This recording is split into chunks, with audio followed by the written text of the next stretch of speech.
dala. Mwa madde mulowooza nti ebintu bye tulimu si bya ddala. Bino ebintu bye tulimu bya ddala. Musharinga video. Mutegeeza abasajja mubagambe nti ebintu bye tulimu, we are fighting a collective war. Owulira? We are fighting a collective war. We are fighting this war with our fellow Ugandans in Uganda, in the diaspora, in everywhere. Kubanga Bobi Wine yabagamba nti mwatukasuka kulalira. Enayo naina je tuli. All these facilities that we have, we want to share it with the people of Uganda. Ochitegera. Nze sibasajja mwe singa muwuliriza ebigambo, if you can stop looking for us, if you can stop singa mukera kumachanga bwe nabagamba mu my previous videos, if you can stop thinking in your ass, I'm very sorry to use that language. If you guys can stop thinking in your ass and think with using your medulla oblongata, and when you think, you use your processor, which is this, which is the head, which is the forehead, then Uganda is going to be a better place for you guys. I'm telling you guys. Now, if you don't use your memory processor, Uganda is going to be a hell for you. Singa chinto ekyo munakitegeera. Tambuza video eno. Mu undermining social media. Mu undermining social media. Nenjagala bagamba nti social media is going to defeat you guys. Mu undermining the power of the people. Now the power of the people is going to defeat you with all your arsenals. Muhozi, your guns are not going to be touched.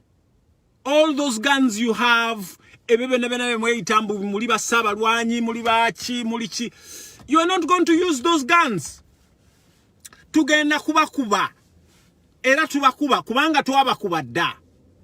Facebook je mwepankirako headquarters za Facebook wano Ireland we ziri wano. Ezitwale yo simanya Africa simanya wa ziri wano. Kati mmusubira nti you can wake up and say that Facebook ne muwandikira Facebook at what cost? At mumbulire what cost? Lwe musobolokera ku machano no convincing YouTube. No gamba YouTube oba Google scrapping all those accounts. They are going to ask you because they've got terms, they've got conducts. Ebimu bitemubisoma. Mukozeseza aba Korea, mukozeseza aba Israeli, mukozeseza aba Russia, mu hacking accounts zaffe, mu suspending accounts zaffe. Ate namwe, you want to spread the message via social media. Museveni, you have a social media account. Okusoka, wasoka no introducing a OTT. Bobi Wine najja na fighting that social media tax. And the records are there. The records are there that you didn't want Uganda to have social media. That's why you introduced the social media tax.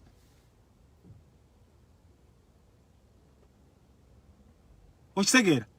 Kakati Bobi Wine mwe yagirwanyisa nawe Museveni twali terulyawo nga nawe okozeeki werese olino yo doni wanyama a operating kasimanya ka Facebook account ko nawe notandika everywhere meet sevo kakati tolaba ategwe wekube weekend bo Muhozi aina Twitter every now and then tweetinga.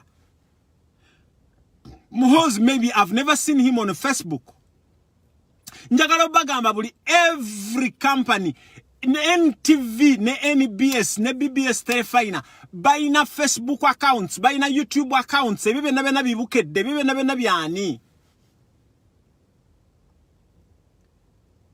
So Museveni, we know for sure.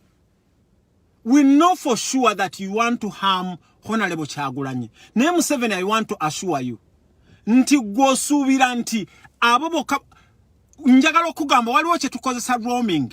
waliwo kye bayita roaming. If you don't understand, njagala mutegeeza abantu ba Museveni namwe mwenna n'abandaba kubanga nkimanya accounts zaffe zino mulina be mu supportingamu ne mulaba. Nchimanyi mutulaba nga muli eyo mu offices zammwe, muli eyo mu safe houses nga mutulaba. Njagala bagamba waliyo banna Uganda abali e Uganda abali ku roaming. Ngandi wano ndi bwe Bulaaya naye account yange najigulirawo Bulaaya naye ngandi Uganda ndi ku roaming. Abantu abo batambula ne Kyagulanyi. Ate njagala bagamba any mistake that you are planning to make, any mistake, any mission that you are planning to do on Kyagulanyi will be covered and we will have the evidence. Olwaleero, you got a shock. Because you are doing your procession, you are moving around, obadde tokimanyi nti tugenda kujja ne evidence. Tuze ne evidence ate bifaananyi ebyo tubiina mu archives zaffe. Olwaleero, we have presented you with the procession you had in Mbarara, the procession you had in Busia, all the people that you met, those, and imagine, abantu gwe bo meeting, you buy them. For us, our president, he has got a love of the people. Abantu bamwagala. Negwe, you go, balamu yesterday abadde Rukunjiri, nga akasuka drink, imagine you osasula abantu because of drink to come and see you. Ostegera. So Museveni, to the electoral commission, although they claim manyibi abakama roza and alowoleza mabega, he is paid to talk and act stupid. That's why his brain, they are no longer there. Imagine a lawyer. You say nti TV angebagi salako, you say nti whatever. I really don't know. We have presented all the evidence. Mwe Kyagulanyi, mwalaba Kyagulanyi we bamukwatira for 7 bloody hours. Ate Muhoozi ekintu ekyo go wakirimu. Muhoozi, you want to make a mistake that is going to affect you. My brother Muhoozi, please. Nchimanyi, you are hungry for power. Now I want to tell you that in a new Uganda, even you might have a place in it, provided. Muhoozi nze nakugambye, walimu masaira, walimu exile. You didn't have this kind of life that we had. We worked for this kind of life. We worked for this kind of life for kubanga tujirina. Okitegeera? So nze Muhoozi mbadde sikwagaza gwe saabiti mu abakyali abavubuka abato. Mbadde saagala mumwe namwe n'abaana bamwe bagende. Muhoozi kati mukyala wa ali Canada. Judith Babirye Canada we yabadde yadduseewo emisinde. Bakaleke yabonyaabonyanga abantu wane Boston oba yaddukira na ludda naye nga ali in the vicinity of Massachusetts. Bannange temugenda kusobola bintu byebweru bino bannange, bintu bino bizibu nnyo. Temugenda kubisobola bannange.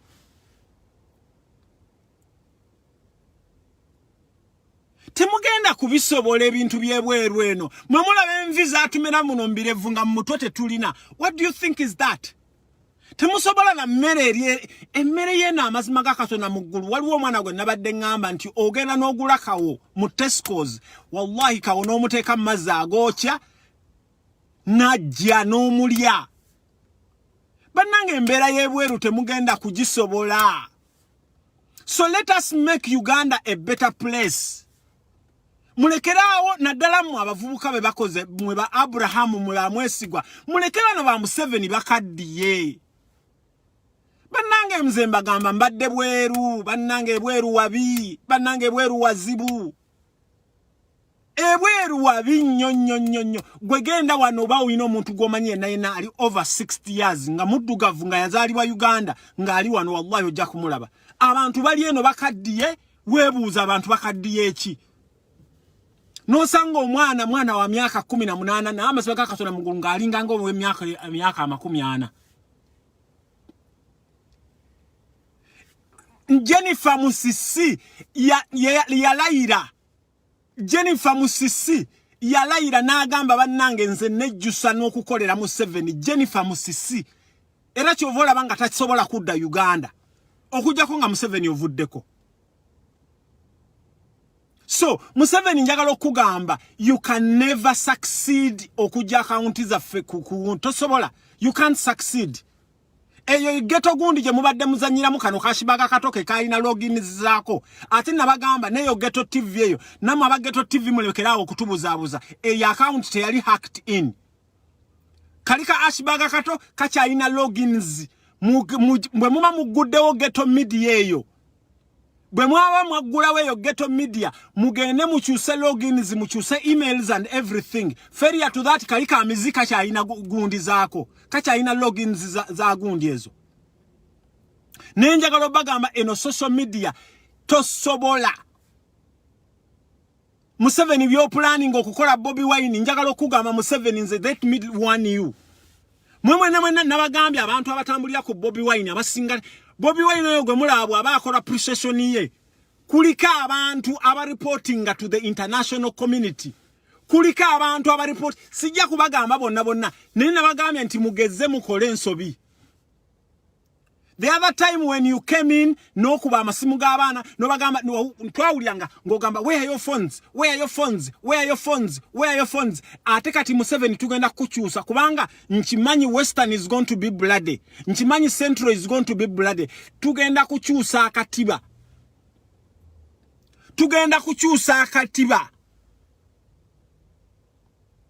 okitegera so Museveni tolowooza enendowooza ndala nnyo mwali bali bakulimba mu social media Bobi Wine president wa social media Bobi Wine president isimanya wa ali popular Kampala naye kati we pamidde wenna nze I still and I will always continue to tell you just leave power peacefully ebo bonna bakulimba kati mwagenze ne mwekozo obubadi buno obwono omuvubuko mu Nigeria gwe mwakutte temumanyira kakato na mugulu damage kigenda kubako stinga nnyo neche njagala okubaka kasaba na Uganda mwenna mubera assured Museveni does not have a right nebye bibaluwa byawandise ate kati bagenda Museveni okoze ensobi bagenda kutandika kubanga akaunti za mwezo na kuva kubibukedde BNBS ebyo byonna nabo bonna waliwo abaana abali emabega ba internet warriors waliyo abaana abali emabega abasamoninga abasajja bamwabo bemulaba abo bebateekako sanctions ogenda kulaba nga TV zonna ezo bazitaddeko ne sanction gwe weesiriwaze njagala kubawoninga bagenda namwe n'abakozi ba gavumenti mwenna bwe munaleeta olugezigezi mwenna muyinza okubanga muyinza obutaddako na ku Facebook ne ku YouTube ne Twitter nawe muhozi bayinza okujja ku Twitter okwo mwe mumba mukyatwesiriwazaako ene generation ndala nnyo eno generation si abikazi nabadde ggulo njogera n'ekifulufiga n'owulira eno generation si abu blackmail eno generation ndala nnyo nabagamba tulina banna Uganda abali wano mu Europe banna Uganda abali mu diaspora vakufa abavaayo ne mulekana ne mudda wano ne mutuvuma naye njagala bagamba tulina banna Uganda abali behind closed door the work they are doing amazima ga Katonda mmwe bakola fighting every day they reach out to international community okulaba United Nations ekera kumacha United Nations ogimanyi nekera kumacha negamba nti suspending all non-essential activities in Uganda. Do you know how big is that? So mwe westinga social media eno nga musindikako bannafumwe bajje batuvume bajje bakoleki naye through this social media we are going to expose you. Mwa compromising abi TV byammwe ebyo muyite kano kalwo omushana imagine tekasobola na kwogera Luganda ne kagenda from one media to another media kwogera ebyekisiru musubira nti banna Uganda banaalaba ebyekisiru we bypass you.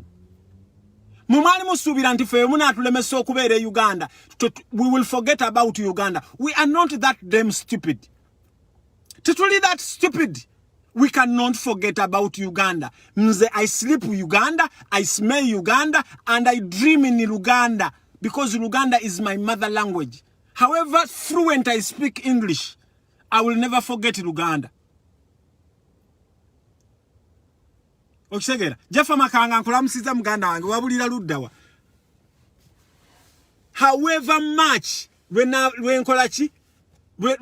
njogera Luganda, I will never forget Luganda. So mwensobije mugenda okukola mugenda mwekka kweyuwa amanda mu mbugo. You want to harm Bobi Wine. Ate tye mutamanyi mwakeera ku machawano ne mwaba UCC ne mugamba media zezo zonna zitambula abaana abagezi bajja ne majjayo forms newe bazikomezaawo mu registering. You have been postponing them. Jangu tomorrow, jangu today, jangu what. Kati abaana zi media zeze zitambulira ku Bobi Wine ezo zajja ne zijuza form. Newe zi submitting zeyo ku UCC. Come tomorrow, come this. Because temumanyi bintu bya management. Temumanyi bintu bya management.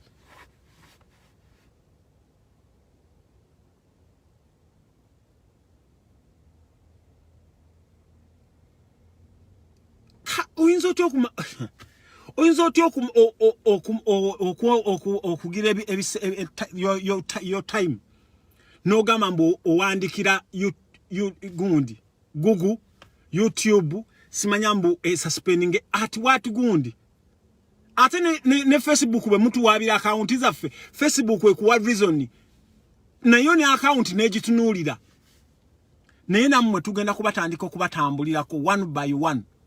Mugezeeko mubeeko kye mukola ate kino nze nkibawoninze. Bobi olwaleero ali mu kkubo agenda all along Museveni osiiba claiming anti over eyo mu Western Uganda. Naye kati abantu muteekeewo, don't intimidate Bobi Wine. Naye I know you will intimidate Bobi Wine. Nkimanyi naye tubalinze bulungi nnyo. Mugenda kulaba support je tuyina mu Western Uganda because nabagamba the problem that we have in Uganda, Museveni has created a universal problem. A universal problem whereby nti bwebabaavu 85% or 90% of Ugandans fenna tuli baavu. Almost 65 or 70% Museveni yakutwalira ettaka. So we have a universal problem. Go aliyeyo nga yetayagala kulwana, nga yetayagala na kuogera. Just leave that person alone. Namwe abe atadde mu silent majority, abe atadde ntine temwagala kugera. Time is coming. Time is coming. Mukazi wattu antikaduuka okubeera nga ali kumukudduka kati. Simply because yavuddeyo n'ayogera ekyamagezi. Antikaduuka okubeera nga ali on a run because yavuddeyo n'ayogera ekyamagezi. Naye mugenda kututta njagala bagambe Uganda they cannot kill 45 millions. They can't. Uganda, they cannot imprison 45 million. They don't have that facilities or imprisoning abantu. Tekisoboka. So kanzireyo why I did this live. Museveni nze nkuwoninga. Kubanga tubadde twagala kutambulirako. Tubadde twagala nawe exposing yourself on Facebook because every day abasajja bali ku Facebook, bani bona bali ku Facebook, bani bona bali ku YouTube. Fe wano wetu ali ne mutuyita abasiru. Fe gundi je twakozesa ne mutuyita abakasiru. You don't know how much we put in okubeera nga tubeeza waba abaana bali e Uganda. Abantu bo mu diaspora mwenna mbwebaza nnyo. Bwe mulabanga ennamba z'abaana abo bazipininze, please. Naddala mwe banyinaza babeera mu biyumba, naddala mwe banyinaza bali mu biyumba, mukoze kyamaanyi nnyo. Mukoze kyamaanyi nnyo kyova olaba nga tugenda kususpendinga okubeera nga bannayuganda batwalibwa mu biyumba. Mukoze kyamaanyi nnyo bw'oba ondaba ng'oli mu kiyumba wano weekoonere ka like. Bw'oba ondaba ng'oli mu kiyumba wano weekoonere ka emoji. Bw'oba ondaba ng'oli mu kiyumba wano gamba nti Kyagulanyi abeewo paka last. So everywhere buli kintu kyolaba bw'oba otidde information jangu mu inbox yange, jangu mu inbox ya Lumbuye, jangu inbox ya freedom fighter yenna fe tujja bi exposinga ate mbagambye nebo wandika mu Luganda nebo wandika wa mulabeko wansaawo bolaba wandika mu Luganda ekugamba si translation byonna Facebook njagala bagamba Facebook ina abantu abamanyi Oluganda Facebook bakubira essimu oba oli awo nga bakugamba nti bagala obagirire this ekiwandiiko nga bwe kiti wane waffe wane Dondoko I think is it Dondoko Google in our offices so you cannot just come from nowhere Museveni mbogamba bana Uganda ba scrapping account zabwe tolowooza nti babazungu bano they think like you they don't use their backs they use their memory processors okitegeera so ekibibe byokoze byonna those are gundi omanyi kyovola bwe mbere Uganda ne mbere yo nga mwe amateeka temugagoberera musubira even the whole world does not gundi imagine a mere mask like this omuntu n'omukuba essasi because of a mere mask. The Minister of Health regulations, you can't implement them by force. These coronavirus regulations, you cannot implement them by force. If there is someone watching my live here, nga is not a Ugandan, I want to tell the world that Museveni's government is using coronavirus as a tool to suppress Ugandans. I want to tell the world that Museveni's regime is using coronavirus to suppress Ugandans, to oppress Ugandans. In Uganda, they can shoot you because you don't have a mere mask. In Uganda, they can shoot you because you don't have a mere mask. Just a mere mask. Ninga njagalo bagamba nti Uganda. Mulindeko. Temuvako. Mulindeke just nyine ekintu kye njagala obbalaga.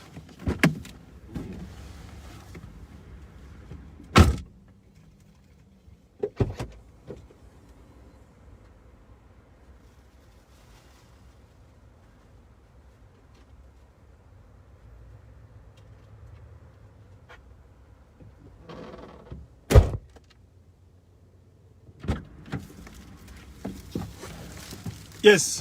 Kubango lwalero njagala mbategeeze nti Museveni njagala mbalage. Museveni oyo gwe mulaba.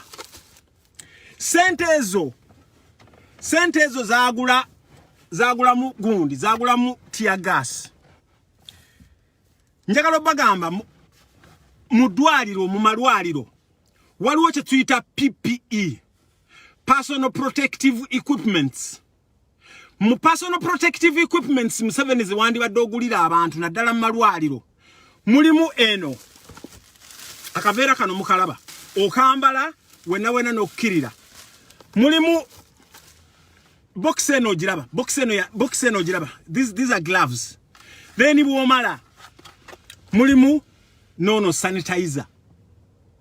Nenjagala okubuulira Museveni oyinza okubanga n'abasirikale they don't have these sanitizers. They don't have these PPE. They don't have them. Nenga fewano because we are in this kind of industry. Bine ebintu tubifuna bwerere mwabanda baba nurse. Uganda omukazi okugenda okuzaala just glove eno. I don't know how much. Nenga gloves they are not expensive. Okitegera. Waliwo endala ze bambala ku bigere. These are the things that Museveni you need to buy in the hospitals. Emulago, omuntu okubeera ne oh my God. So how are we going to go like this? Bolaba gundi je mukola because of Bobi Wine. The amount of money that no kwata kabangali nga 10 nezigoberera Bobi Wine, the amount of fuel they take. That's too much. Mwabantu ba NRM temulowooza nti no tetubaagala. Now we want to change Uganda. Imagine a mere glove like this one. A glove like this. Jokera kumachano yambala. A mere simple sanitizer nga kano kemulaba ka sanitizer kano kemulaba. Ka sanitizer kano kayinza okubanga kagwe tekagula na euro emu n'ekitundu. Euro emu n'ekitundu ze 14 something. 15 tugeze. Ne wallahi obusanga mwezo gundi ziri expensive. So bannayuganda bannange bwe tuba tuvuddeyo Bobi Wine bw'avaayo okwogera ebintu nga bino, it's not like he's being supported by nsimanya abasiyazi. Ate Uganda muyina okunoonyereza ku kigambo busiyazi. Muyina okunoonyereza ku kigambo busiyazi. Uganda njagala obbagamba Museveni affectinga Uganda okusinga abasiyazi. Kino nkiddamu. Uganda Museveni is worse than bana abantu bagamba abasiyazi. Kubanga every family in Uganda yali etestinze ku pain ya Museveni. Mwemwe abatambuza all this information nti Bobi Wine agenda kuleta obusiyazi Uganda, agenda kuleta ki fe tubeera mu nsi zino nze kojja omugezi ndi musajja musiramu nsale sola zange 5 nkola mu mulimu gwange guno, nkola mbazungu, nkola in a big industry. Niyibwe mbakera kumacha ne mbagamba nti nze nyina okusala dhuhuri, nyina okusala asuri, nyina okusala magaribi, because those are the 3 swalahs then spending ayo. Magari ishanji saliraka. Ishanji saliraka. So baba limba mbu don't support Bobi Wine agenda kuleta njagalo bagama Museveni is worse than abasiyazi. Mwemate mukimanya abantu be Uganda. Museveni is very dangerous than abasiyazi. Museveni is very dangerous than coronavirus. Kubanga Museveni tataddewo initiatives, tataddewo ways yok fighting that pandemic. Nabagambye waneggulo ne mbagamba if the pandemic is there, abasajja nga babesije wandibadde promoting the distribution of these PPE. Besije wandibadde ojja kugundi gwe nga Dr. Mulamba who is higher than me. A team of healthcare assistants bakugamba nti ba doctor babera waggulu eyo. Gwe wandibadde odda kugundi n'ogamba Museveni ne ku ssente z'olina ne ku mikwano gy'olina wandibadde this kind of protective measures, protective equipments siyingira Uganda, because mukazi wo akolera mu United Nations body, a big body. Wandibadde gwe nga FDC ne mugamba nti fe nga FDC tutaddewo omusomo gwa coronavirus osomesa abantu what is coronavirus, how strong this virus is. A virus ene sobola kubeera wetya, kubanga si buli virus nti bw'ogijjayo n'ogiteeka ebweru ejja kubeerawo. So Besigye tukimanye ekisinga okukuluma, Besigye nze nkiddamu ekisinga okukuluma lwakuba tebakuwa ku ssente z'okufightinga coronavirus, ekintu ekyo kikuluma nnyo. Ate Bobi Wine yakutwalako show. Bobi Wine yakutwalako show. Kyova olaba ng'oli eyo emabega weekuniza. Muleme kutuusiriwalirako. So Museveni ky'osuubira mbuno ffe bagenda kutujja kugundi ku Facebook, abantu baffe bagenda bajja ku YouTube oba ku Google. That is not gonna happen. Ate ne nkugamba, even if it happens, there are people who are covering Kyagulanyi b'otamanyi nako. Bayingira de Uganda, you don't know how they came in. You don't know. So nze kyenkugamba, I'm just telling you, just sit down with Bobi Wine. Kubanga Bobi Wine has shown you how strong he is. Bobi Wine si wakera kumacha n'omuwanga bino ebijanjalo byo ba muntu, nolaba omusajja nga muntu. Mugisha muntu, you served in the army that oppressed Ugandans, that took orders ne mutta abantu bo mu north eyo. Ne Mugisha muntu, instead of coming down na Uganda bakusonyiwe, ne wallahi you are busy. They have never even summoned you to electoral commission. Gwe Mugisha muntu mama gwoli wa beyi nnyo. Gwe bw'otuuza abantu wabadde gundi. Wabadde wa eno Bobi Wine ebuduuda Bobi Wine gye yali. N'otuuza abantu abasukka mu bameka. Nga abantu abo tebalina social distancing, tebambadde na mask. You don't even promote the wearing of masks. Mugisha muntu wandibadde otuula wansi n'ogamba nti I was once in this regime, kubanga ebintu ebyo byasigalayo mu archives.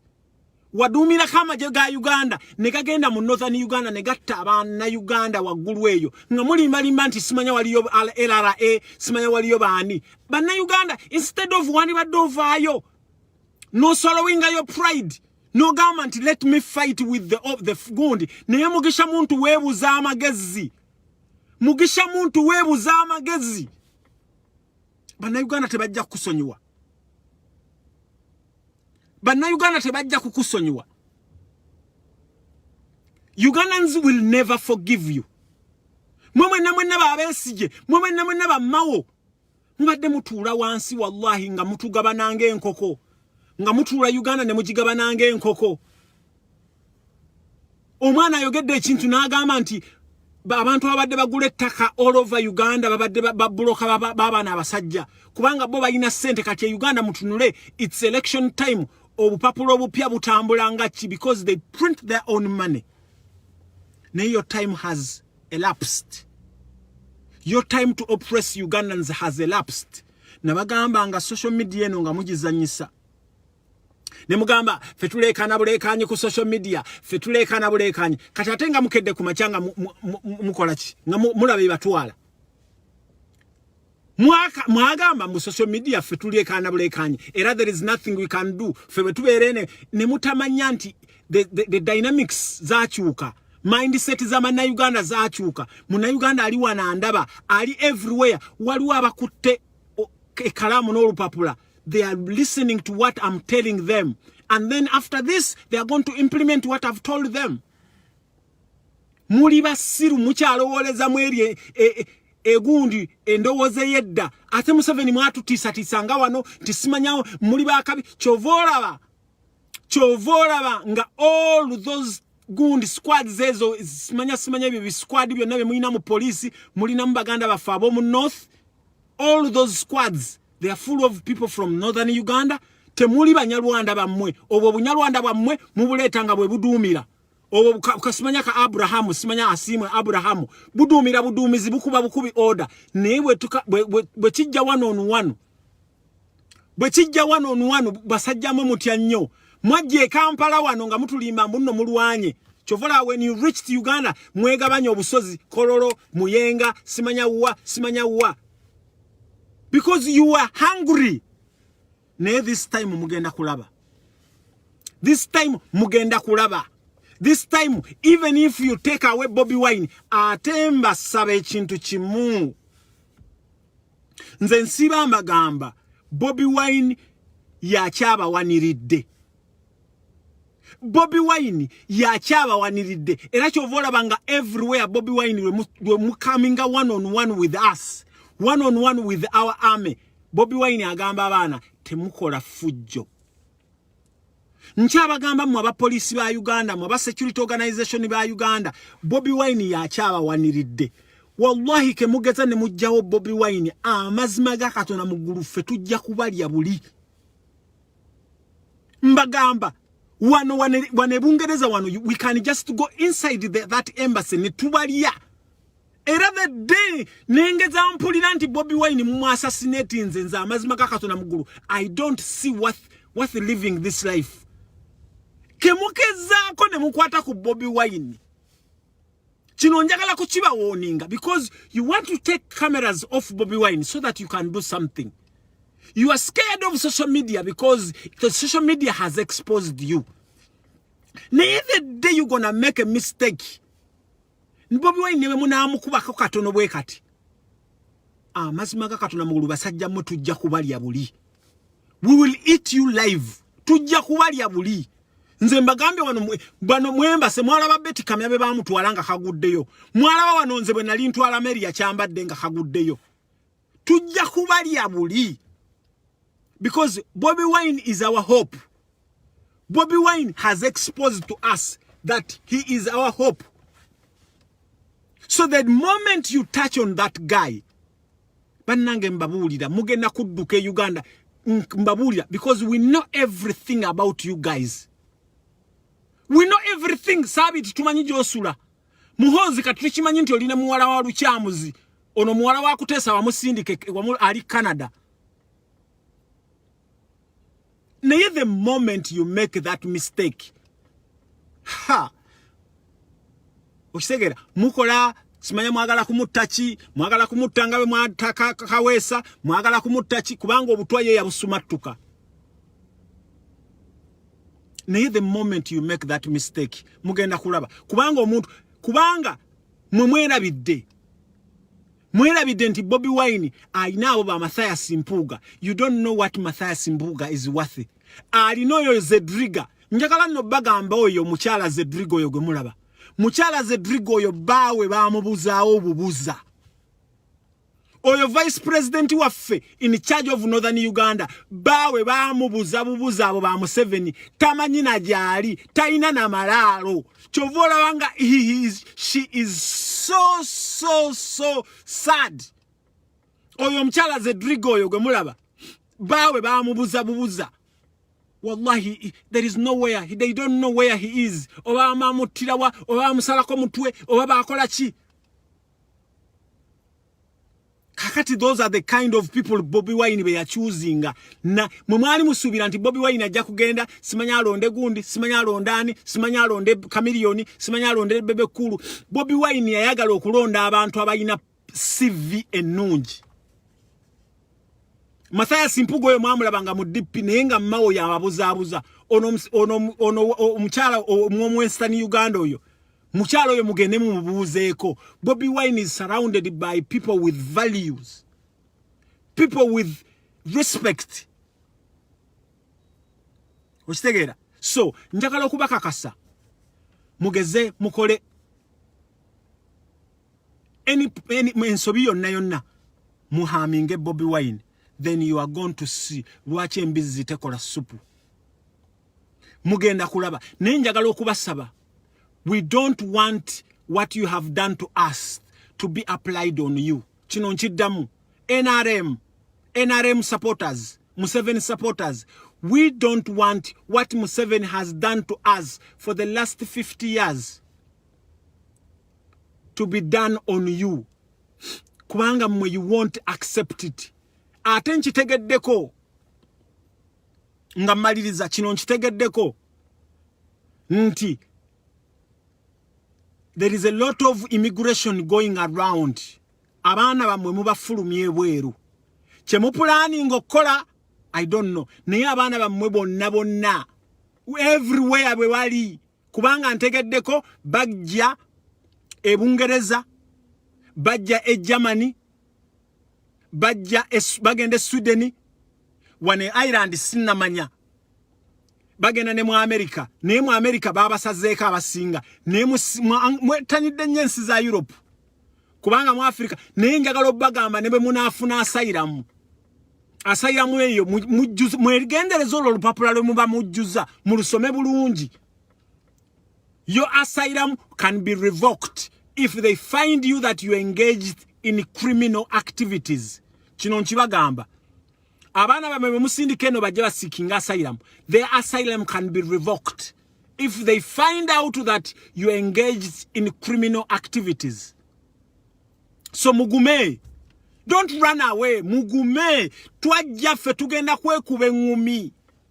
Tugenda kwekuba mugume temugenda temudduka Uganda. Musigaleeyo. Kati ettaka lye mwabba mulirekerani. Ezo za kedi muzirekerani, zi petrol station muzirekerani, zi hotel muzirekerani. Mugume temudduka. Ne switi zirandi bangambe nayo mugendayo. Mugume temudduka. Nenjagala bagamba. This network we have established amazima kakasona mugulu nebe bunabeerawa tujja kubasangayo. Siraje bakaleke tumanyi wali. Siraje bakaleke tumanyi wali. Judith Babirye tumanyi wali. Era Judith Babirye yakoze eki. Mukyala wa Muhoza ali mu Canada yadduka nawo n'akyusa nyumba n'akyusa address. Tugenda kubatambulirako up until you free our fellow Ugandans. Gwe Museveni gwe wasazeewo n'ogamba nti gwe ogenda kufiira Uganda. Gwe you are gone, you are gone. Naye Museveni, there is no one. Kwabo bonna ba Natasha, kwabo bonna ba Abogo, simanya bani. Everywhere you guys will run to tujja kubanonyayo. Up until nga you bring out a recession, ne mugamba nti you know what, let us sit on a round table to discussing it. But nange we committed this. Assure us. Mutu assuring wallahi if failure to that, ne mwagala okumalira mugundi mukulwana amazima kakatona we are ready for you guys. Ochitegera everywhere nimwe mumanga muina mbangambye muina properties eyo mu Cyprus simanya mu bizinga byawa bibya everywhere byonna byonna tujja kubino nayo mubutu seseko yayina buli kimwe ekintu ne wallahi byonna so tujja kubano nayo so maliriza mbagamba bana Uganda don't be shocked, don't be afraid. Kyagulanyi tebagenda kumujjako kamera. Kyagulanyi tebalina ate kino kye batuwadde tugenda kuongera okwempowering abaana abamutambulirako. Tugenda kuongera okubeera nga bakola ki nga basinga bafuna IP addresses ebweru. Tugenda ku increasing a lot of visibility buli Kyagulanyi walaga especially bwabeera ebweru bwabeera nga ali mu campaigns. Tugenda ku increasing a lot of cameras. Tugenda ku increasing a lot of cameras ngezisinga tezina IP addresses ye Uganda. Kati tulabe kubanga mwe mwali mulowooza nti bino muzzemu byakuzanyazanya bino ebyekisirusiru bino byemumaddemu ne Besigye nabagamba wano ne munvuma but we need it, whatever of change we need nembagamba ekisajja Besigye kifere ne munvuma Besigye I don't have any problem with you. The only problem I have with you is ofeze bana Uganda for such a long time. Step aside. Tulabago bamanya muchega. You don't admire the likes of Amanya Mushega. Bebava ne bogere bigambo ngebyo. The likes of Naduli. Ne batandika okwogera bigambo ngebyo. You don't admire them. N'ekisajja gwole meddeko. Ole meddeko up until now. Ne wallahi okulemerera woko. Kugenda kukostinga. So, malirizanga ngamba. Nti Allah wekitiibwa. Byonna bana abasajja be baplaningira ku president waffe ya Allah. Byonna ku lw'ekisaakyo nkusaba obizeeyo. Nkusawe nabenna Allah nga bw'otugamba nti gw'olina rahma gw'olina ekisa ekingi osasire Bobi Wine aberenga successful amaliriza campaigns ze tugende mu kalulu bakakwatemu then zidokkola ki kubanga Museveni otidde kati naye watyanga okutte mu kalulu kye tugenda okukola kubanga tugenda kukuba pride wagenda kubeerawo reason lwaki tukuba fa ku bino byeweekozaakoza bino naye tugenda kukukuba ate gwe continuing okwe-exposing. Museveni, the thing would have been easier. Tegeka akalulu, kali free and fair, jangu, nebo ofuna 0.0%. Omanye, ogende, odewaka. Neyo sazewo, wallahi olemereko. Ogenda ku ending. Nkugambye Museveni ogenda kufiira mu Kisenyi. Nga je wekwese yo. Je tujo kunona. Mwena mugenda kufiira yo mu Kisenyi nga je mwekwese. Je tugenda okubanona.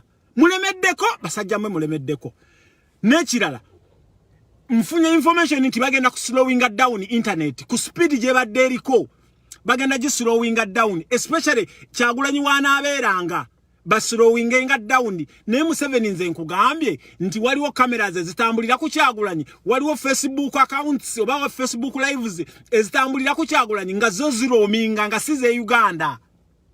So go planning of slowing down the speed of internet. Ebibe na bino mala biseera. Aba North Korea bakulimba. Aba Israeli bakulimba. Fe twakwetegekera Museveni twakwetegekera. Goloza lwaki Bobi Wine twamugamba mbuno tava mu campaign. Lwaki Bobi Wine olowooza yayingira mu campaign. Njagala okubabuuza mwe banna Uganda. Mukimanyi Museveni yategeka akalulu. Mukimanyi Museveni yakola buli kimu yayina amaje yayina buli kimu. Ne lwaki Bobi Wine abagamba nti yagenda kukozesa amateeka okukomyawo Uganda. Kubanga akimanyi 70% of abantu abali omwo bonna tebaagala Museveni. So Museveni njagala okugamba bino ebintu bikkirize. Okitegera waze n'omuntu ali alaali. Bano bobadde oteekawo bano abayaye banno. Now it's time for them to say bye bye. This is the time. This is the time to say goodbye. Neboli bango okakuttemu neboli bango okakuttemu oteekwa genda. Mbagala nnyo bannange musharinge video eno mundabire Museveni mumugambe nti Kojja omugezi akutumidde naye abadde akusaba. Kojja omugezi akusaba nti leka kwewanika. Kojja omugezi akugambye Museveni leka kwewanika. gwe mama Janati wali Sweden wano nomanye empewo ye Sweden kati empewo ze tulimu olaba twambala zi tight munda then ne twambala ne bino ebigundi ebijampa empewo ye Sweden kati mama Janati to kyagisobola ne mulese wemba zulu mugenda kukitegeera ono Kyagulanyi gwe muliko temulowooza nti mubaddenga mulinga nebyo bimawo byammwe okitegeera so mugenda kukola byonna bye mwagala bannange banna Uganda naddala mu abali Uganda naddala mu abatambulira ku Kyagulanyi mubeerenga mu making sure nga Bobi bwabagambye musajja muganda wa fono nobody nabagamba wana abavaayo ne mwasama wana abali wana abavaayo ne mwasama musimanya Edi Mutwe ayingira mu bintu bya nobody bichi ne bagamba ebintu bya gundi yashibaga katoye ya editing ka video yako nimba gamba ka video yako olaba ono mwana kanale muguma akayingiddemu there is something going on kati singa tatwaleta the other side of us oyo muganda waffe nobody singa wallahi ali mukomera nga bamuvunana musango nobody bamugamba musimanya bamukolera biki nakola biki nobody nabagamba nti nze saagala nze sijje byagala ebyo byonna bye mumpromise nga si byagala era nobody muganda wange nakugambye chusa ku Salama Road awo wokola ki wobeera namwe ba fighters mbagambye location zammwe muzibaringa amasimu gammwe muyina okutubu mujje mu inbox zammwe tubabuulire bye bakola ku security measures ku security location bwobeera everywhere please gibaringe kubanga bana basajja baba tracinga mwebale nnyo mwebalire ddala bannange temwerabira mwenna abandaba please mungero okusupportinga ba foot soldiers baffe mwe ne bakubadde bana basajja bagamba mbu abasiyazi bebagira Kyagulanyi naye mwe babeezaawo mwaba $10 dola mmeka mu supporting basajja ba map media ba nusfa oyo bannange mumulaba mu nusfa naddala mmwe ba nusfa mwabe panka nusfa mwamulaba yateekayo kusimanya agenda kubeera kansala ne mbagambye ekifo ekisinga mwenna abamanyi ba MP abo bashamimu malende tukimanyi shamimu naye gwe shamimu wamma oli kuligo mwenna abasuubira nti mwanona kaadi za nupu mwenna ekifo kye twagala the most important thing in Uganda kino njagala kukibakakasa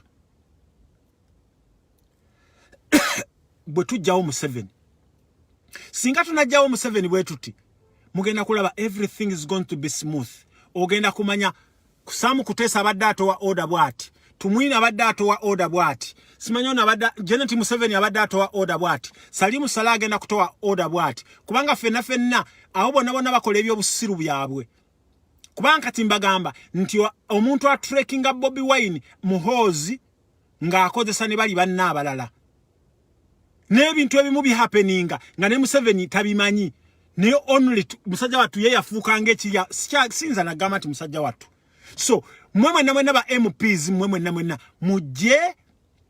mujje mu campaigningire Kyagulanyi bwafuuka president bwati mbakakasa biidhinillah Uganda egenda kutereera so mbagala nnyo bannange musharinge video eno ne Museveni bambi oswadde tosobola kutujja ku social media gwe oyagala okusujja ku social media ate gwe ogenda okusooka okuvaako bw'osuubira nti gwe ogenda kutujja ku social media gwe ogenda okusooka okuvaako mbagala nnyo. Assalamu alaikum wa rahmatullahi wa barakatuh.